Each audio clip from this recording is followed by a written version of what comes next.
Bien, chers élèves, continuons dans notre pile de vidéos sur les applications de l'espace. Cette fois-ci, tournons-nous vers le demi-tour d'axe. Dans cette vidéo, nous allons apprendre la caractéristique du demi-tour, d'un demi-tour d'axe. Et ensuite, à partir de la caractéristique, comment on fait pour déterminer l'expression analytique. Nous avons dans notre activité, dans cette activité, on nous a donné une droite delta, dont la représentation paramétrique est donnée comme ceci. On nous demande ici de déterminer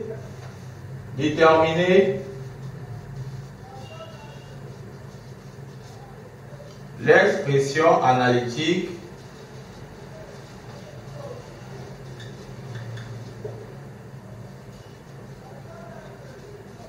du demi-tour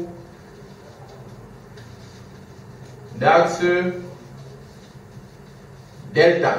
Voilà, vous pouvez mettre bien posé. Donc, avant de commencer, toujours bon de pouvoir rappeler ce que le cours nous dit. En fait, le cours nous permet de fixer ce que c'est la caractéristique d'un demi-tour, à savoir sa définition première.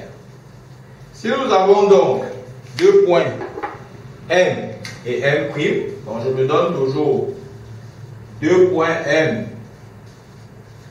de coordonnées x, y, z et M' de coordonnées x', y', z'. Alors, S delta, c'est-à-dire un demi-tour d'axe delta. En fait, je peux dire un demi-tour, mais en fait, c'est le demi-tour. Si il y en a quand ça existe, c'est unique de par sa définition. Alors, quand on dit S de pi, S de delta, transforme M en M', si et seulement si, première chose, comme tout à l'heure, la droite M' est perpendiculaire à la droite delta, première chose. Deuxième chose, I milieu du segment M' appartient à l'axe. Voilà donc ce que veut dire demi-tour d'axe delta. C'est ça la caractéristique principale qui traduit ce que c'est un demi-tour d'axe. Maintenant, à partir de cette caractéristique, trouvons donc l'expression analytique. Nous avons donc M' orthogonal à l'axe. Nous savons que l'axe dans un espace est représenté, bien caractérisé par sa représentation paramétrique.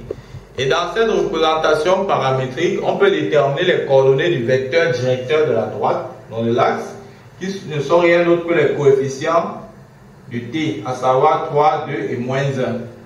Cela veut donc dire que si M' est orthogonal à l'axe, on aura donc vecteur M' scalaire vecteur U comme vecteur directeur de l'axe égal à 0.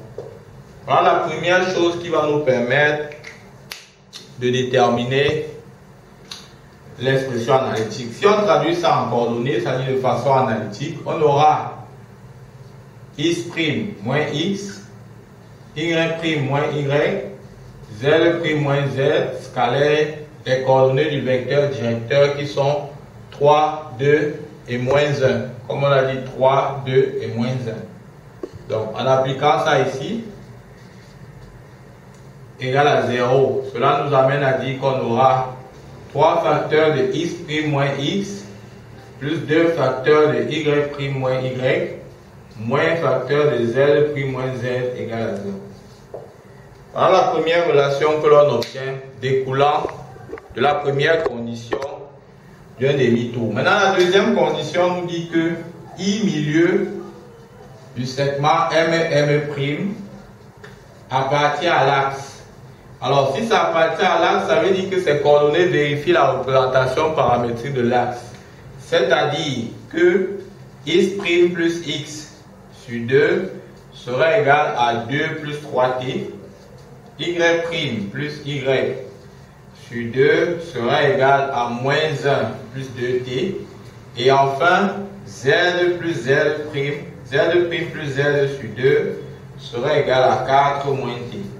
Alors, comme tout à l'heure, ce qu'on va faire ici, c'est de pouvoir tirer x', y' et z' en fonction de x et t, y et t et z et t. Donc, on le fait ici. Alors, quand on essaie de tirer, on obtient x' égale à x à moins x plus 4 plus 6t, première chose.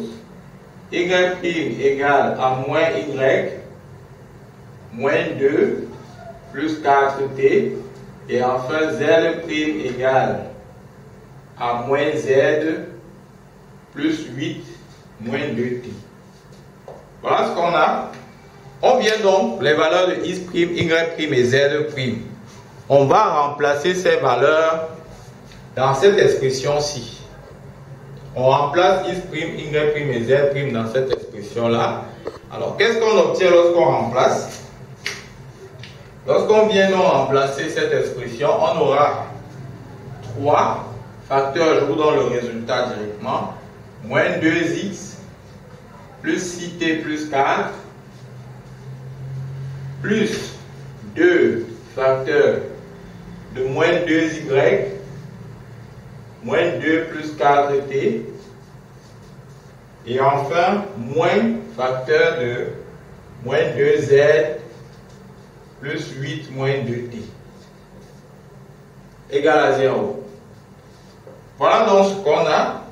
Maintenant, qu'est-ce qu'il est? Il est question donc de développer, de réduire et de tirer t en fonction de x, y et z.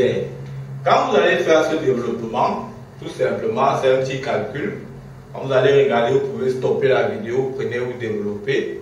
Quand vous allez faire dans ce développement, vous allez obtenir que 30t sera égal à 6x plus 4y moins 2z. Voilà ce qu'on cherchait.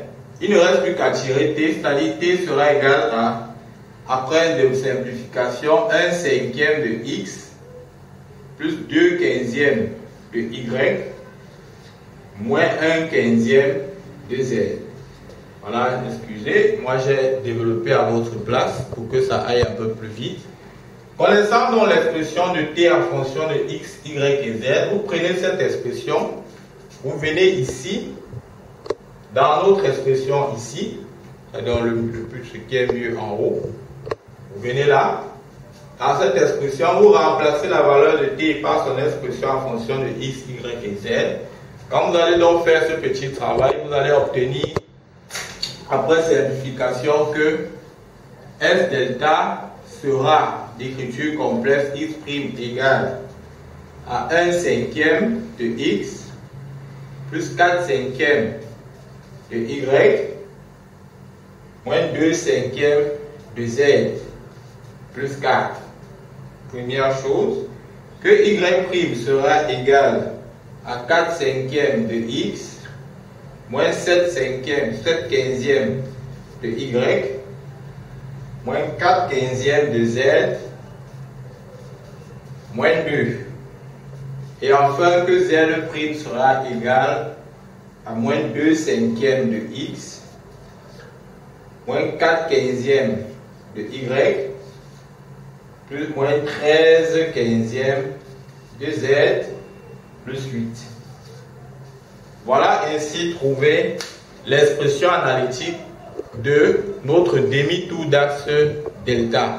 Alors, chers élèves, voilà donc ainsi exprimé comment est-ce qu'on fait pour déterminer la caractéristique de chacune des applications de l'espace et à partir de cette caractéristique, comment retrouver l'expression analytique. Je vous remercie pour votre écoute. Je vous dis à très bientôt pour une prochaine vidéo. Bye bye.